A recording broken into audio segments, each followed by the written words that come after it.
Duke Snider. And there's a base hit, number 2,000 in his career for Duke Snider. Harper relays it in, and the Duke is on at first base. That base hit is number 2,000 for Snider in his long and illustrious National League career.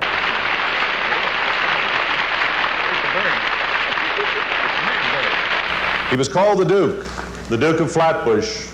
He was the all-time National League World Series home run king. Is the one from the Dodgers an outfielder?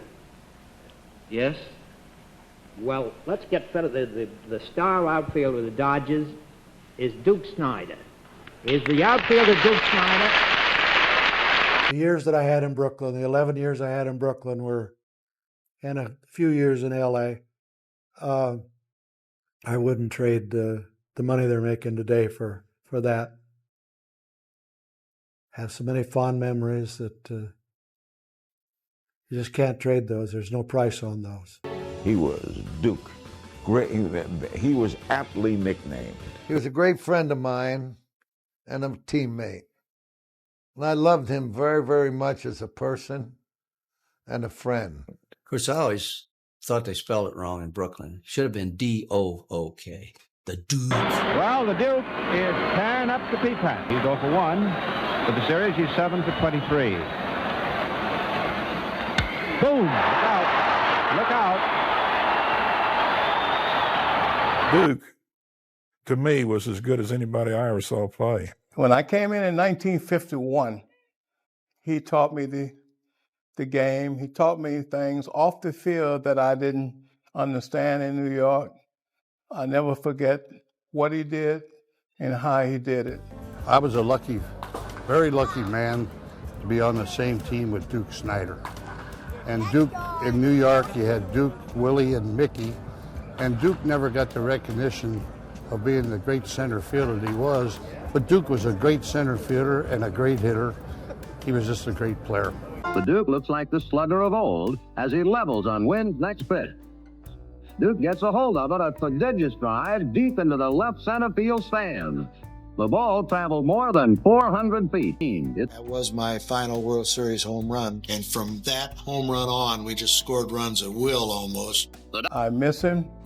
I say so long to a friend that I had for life. And was sent down from the Dodgers, the big club, to Montreal where I was, and he took care of the things that he was sent down from the Dodgers in Brooklyn to do. He made a vow when he left Montreal that day. He said, I'm never coming back to the minor leagues again. It's a real thrill, believe me. You know, I was born about a mile from here, and it's a double honor in that way. It's Snider's 11th World Series home run to tie him with Mickey Mantle for second place behind Babe Ruth, who hit 15. Duke was going to throw beer on me in Milwaukee when we clinched the pennant, and I said, Duke, don't you throw that beer on me because I take care of my clothes. Now, don't you do that. We got to Yankee Stadium and won the championship. I said, now, with this derby and this sweatshirt on, let's pour it all over us. And we have a very outstanding picture. League's having the good years, and then this is just the frosting on the cake or the cherry right on top. He was a great Hall of Famer. In many ways, he was a Hall of Famer. He was a great family man. He was a great representative of the Dodgers. I love the guy. If we pitch like we agreed to in the clubhouse before the game, and Duke was always on target, on spot, and if the ball was inside the ballpark or not off the walls, Duke was going to catch it. The most important thing is he had a great family and a great, beautiful wife. They were a great family, and I'm proud that when I say that I consider it a very great honor to be on the same team with a great player like Duke Snider. New York, 1950s. 3 center fielders, Willie Mays, Mickey Mantle, Duke Snider. Today, everyone debates Mays versus Mantle, but Duke, he hit more home runs than any National League player that decade, 326. Ted Williams said, Duke Snider had one of the prettiest swings I ever saw from the left side. If you study hitting, you study Duke Snider. When the greatest hitter ever says that, something is wrong with history. What baseball legends said about Duke Snider will change everything you thought you knew about the center field position. But the story starts with Duke's own words. Duke Snider was asked about being compared to Mays and Mantle. His answer? The whole thing was media hype. The only reason it became such a big deal was because all three of us were having great years at the same time, in the same city. But here's what made Duke different. He did not chase personal statistics. Branch Rickey, the Dodgers executive, taught him a philosophy. Don't think about your personal numbers. Think about where you are in the standings. If your team's name is on top and you win the championship, your numbers will be there. Duke lived by those words. 1955 World Series, 4 home runs, 7 runs batted in. Brooklyn won its only championship ever. But Duke said something that surprised everyone. When asked who the greatest center fielder was, he did not pick himself, Mays, or Mantle. In my estimation, I think Joe DiMaggio was the greatest. Duke placed DiMaggio above all three of them. This was not about ego. This was about respecting the game and honoring those who came before. If you have ever felt the pressure of being compared to someone else, drop a comment. Duke understood that feeling better than anyone. But his biggest rival, Willie Mays, had a completely different view of Duke Snider. Willie Mays was asked about Duke Snider. His answer? Duke could do it all. People always talk about me and Mickey, but Duke was right there with us. That beautiful left-handed swing. And in Ebbets Field, forget about it. He was murder. Mays emphasized one thing above all, consistency. Year after year, you knew he was going to hit 40 home runs and drive in over 100. That's a superstar. Mickey Mantle wrote in his autobiography, The Mick, Duke Snider was as good a hitter as I ever saw. That swing of his was poetry. Then Mantle said something remarkable. If Duke played in Yankee Stadium instead of Ebbets Field, he would have hit 600 home runs. Think about that. Mickey Mantle, the face of the Yankees dynasty, publicly admitted Duke could have hit more home runs with a different ballpark. Mantle continued, he never complained, he just went out and hit. I respected the hell out of Duke. When your greatest rivals say these things, it is not courtesy. It is truth forged in battle. These men faced each other hundreds of times. They knew greatness when they saw it. But if you think respect from rivals was impressive, wait until you hear what his teammates said about him. Jackie Robinson at the Hall of Fame in 1980 called Duke the greatest competitor I ever saw or probably will ever see. But here is what Jackie said about Duke. Duke Snider was the most valuable player on our team for the better part of a decade. He combined power, average, and defense in a way very few players ever have. Pee Wee Reese, captain of the Dodgers. When we needed a big hit, we looked to Duke. He had ice water in his veins. The bigger the game, the better he played. 1955 World Series, Game 5. Dodgers leading the series 3-2. Brooklyn fans were nervous. Duke stepped up and hit a home run. Then he did it again in Game 7. Roy Campanella, the Dodgers catcher, said, "When I'm on third base and Duke's at the plate, I'm coming home." Pitchers feared him. That's the difference between a good hitter and a great one. This was not about statistics. This was about trust. When the championship was on the line, the team looked to Duke. Who is the clutch player you trust the most? Comment below. But Duke's relationship with Brooklyn fans? That was a complicated story. Duke once described a game at Ebbets Field. At one point, the ratio was about 75% boos and 25% cheers. After I got my first hit, it started to change. By my third at bat, it was 80% cheers. The lesson he learned? All you have to do to stop the boos is get a few hits. Peter Trunk, a Brooklyn fan, remembered, "We loved them and hated them. He seemed to get angry with us. He was like us in a way, a big overgrown kid." Roger Kahn, author of The Boys of Summer, observed that Duke was more sensitive than the others. This made him a target of demanding Brooklyn fans. One incident stands out.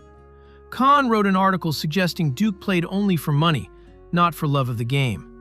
In Brooklyn, that was treason. But here is the truth. Duke's sensitivity was not weakness. It was a sign of someone who cared deeply. too deeply sometimes. Vin Scully noticed something. Duke's relationship with fans mirrored Brooklyn itself. Passionate, volatile, but ultimately loyal. The greatest players are not robots. They are humans with insecurities and doubts. Duke never hid that. And when Brooklyn left, part of Duke died too. 1958. The Dodgers moved from Brooklyn to Los Angeles. Duke Snider was devastated. Ebbets Field had a right field fence just 297 feet away. Perfect for a left-handed pull hitter like Duke. The Los Angeles Coliseum, a massive outfield. Duke's knees, already damaged from surgery in 1951, could not handle the vast spaces. His first season in Los Angeles, batting average of 212, 15 home runs, the worst full season of his career. Duke admitted later, "I was depressed. Brooklyn was my home. These fans did not know me. I did not know them." But in 1959, Duke bounced back. 23 home runs. The Dodgers won the World Series in Los Angeles. Still, the injuries piled up. One time, Duke tried to throw a ball out of Dodger Stadium to win a bet. He injured his elbow. Small injuries like that accumulated over time. Don Drysdale remembered when Duke was traded to the Mets in 1963. Drysdale cried. "That is when I knew an era was over." Greatness does not last forever. Bodies break down, cities move, but memories remain. If you have ever had to leave a place you loved, you understand Duke's pain. Share your story in the comments. But what pitchers said about facing Duke? That was pure terror. Warren Spahn, the winningest left-handed pitcher in baseball history, said this: "Duke Snider was a nightmare for left-handed pitchers. He could pull the ball out of the park, but he could also go the other way. You could not set up a pattern with him." Whitey Ford, the Yankees ace. "Duke Snider was one of the toughest outs I ever faced. That quick, compact swing, and he could hit any pitch to any part of the ballpark. In the World Series, he was even more dangerous. You had to make perfect pitches, and even then, he might hit it out." Yogi Berra, the Yankees catcher who caught some of the greatest hitters ever. "I caught a lot of great hitters, but Duke, he gave us fits. You could not pitch him the same way twice. He would adjust. Smart hitter, dangerous hitter." Sandy Koufax, who became Duke's teammate with the Dodgers. "Watching him hit was a masterclass. The way he stayed back on the breaking ball, the way he turned on a fastball, it was textbook. He made hitting look effortless." Bob Feller remembered pitching against Duke in barnstorming games. "Even when he was young, you could see it. The bat speed, the eye, the confidence. I told people this kid is going to be a star." Duke was not just about power. He had a baseball mind that terrified pitchers. Smart hitters are more dangerous than strong ones. And when the Hall of Fame finally called his name, the reaction said everything. Duke Snider waited 9 years for the Hall of Fame. 1980, finally inducted. He said, "Each year I saw my name getting more votes, I felt kind of awkward because I was not playing any better. I had been retired for years." The truth? Voters needed time to appreciate what Duke accomplished in the greatest era of center field history. In his induction speech, Duke thanked fans from Montreal who traveled down. He thanked his teammates. He thanked God for making him a Brooklyn Dodger and a Los Angeles Dodger. Vin Scully's tribute when Duke passed in 2011, Duke Snider was the personification of grace and power. His swing was like a symphony. He was more than a ball player. He was an artist with a bat.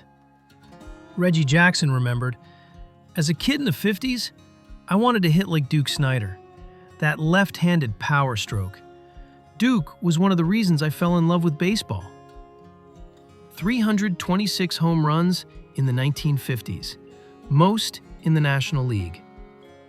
If this video changed your perspective on Duke Snider, hit that like button. Comment below, Mays, Mantle, or Snider. Share this with anyone who loves baseball history. Duke Snider, the Duke of Flatbush, never forgotten by those who truly knew greatness.